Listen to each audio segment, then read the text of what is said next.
ಕೇಸರಿ ಬಣ್ಣವು ಧೈರ್ಯ ಮತ್ತು ತ್ಯಾಗವನ್ನು ಸೂಚಿಸುತ್ತದೆ.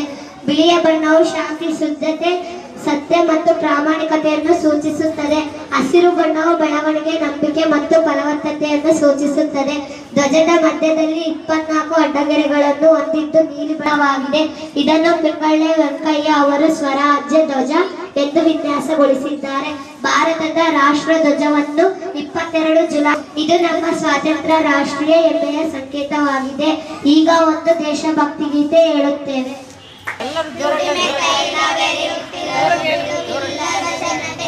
ಎಂತ ಕುಂದಬಹುದು ಎಂಬ ತಾಯ್ನಾಡಿನ ಘನತೆ, ಸದಾ ಉಳಿಯುತ್ತಿರುವ ಹಾಗೆ ಸ್ವಾತಂತ್ರ್ಯದ ಹಣತೆ, ದುಡಿಮೆ ತೈಲ ಬೆರೆಯುತ್ತಿರಲು ಬಿಡುವಿಲ್ಲದ ಜನತೆ.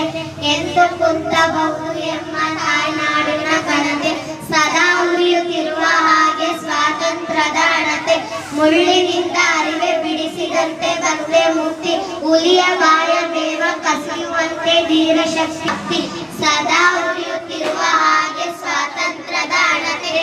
ಸ್ವಾತಂತ್ರ್ಯದ ಜೊತೆಗೆ ಬಂದು ಕೂಡಲಿಲ್ಲ ಗಳಿಕೆ, ವ್ಯಕ್ತಿ ವ್ಯಕ್ತಿ ಬೆವರ ಹೀರಿ ಮರವಾಗಿದೆ ಮೊಳಕೆ, ಮೇಲೇರಿದ ಹಾಗೆ ಭದ್ರಪಾಯ ಉಂಟು ಗೃಹಕ್ಕೆ, ಸದಾ ಉರಿಯುತ್ತಿರುವ ಹಾಗೆ ಸ್ವಾತಂತ್ರ್ಯಲ್ಲೂ ತಿರಲಿ ಸಾಧನೆ ಎಡೆ ಗಮನ, ಪ್ರಾಣವನ್ನೇ ಪಗಡೆ ಆಡಿದವರಿಗೆ ಅಮ್ಮ ನಮನ, ತಾಯಿ ಮುಡಿಗೆ ದಿನವೂ ಏರುತ್ತಿರಲಿ ಊದವನ, ಸಾಗಿದಂತೆ ಸಲ್ಲುತ್ತಿರಲಿ ಸಾಧನೆ ಎಡೆ ಗಮನ, ಪ್ರಾಣವನ್ನೇ ಪಗಡೆ ಆಡಿದವರಿಗೆ ಅಮ್ಮ ನಮನ, ತಾಯಿ ಮುಡಿಗೆ ದಿನವೂ ಏರು ಘನತೆ.